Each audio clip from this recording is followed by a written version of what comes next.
There's a term I love in life, synchronicity. I define that as chance with a purpose. And one fateful night, my life would change forever. I was flying from Chicago O'Hare to Grand Rapids, Michigan. It was United Flight 664. Finally get on this airplane, I walk through first class, and I see this kid, he catches me off guard because he's a corporal sitting in dress army greens. And I go sit in coach, and about an hour and a half or so later, we land in Grand Rapids, Michigan. As we pull up to the gate, the captain comes over the PA and says that we have an American hero on board. And my mind immediately jumps to this kid in first class, right? And it's like, what did he do? I'd just gotten back from my second tour of duty in Iraq, flying the F-16, and he continues, the captain, by informing us that we are carrying the remains of Corporal Brock Buckland on this flight. And his identical twin brother, Corporal Brad Buckland, was in first class and has brought him those 7,000 miles home.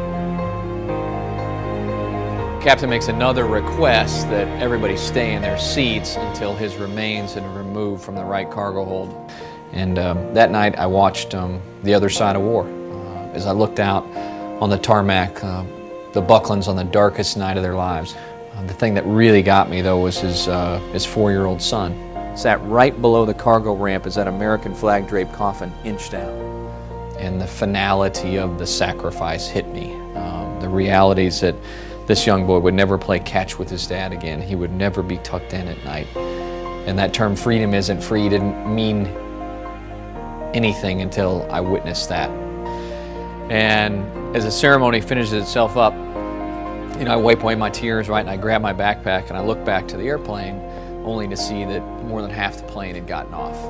No place to go, except that blanket of freedom we'll all sleep under each and every night, courtesy of 1% of this country that suits up every day, willing to defend and pay the ultimate sacrifice for the other 99%.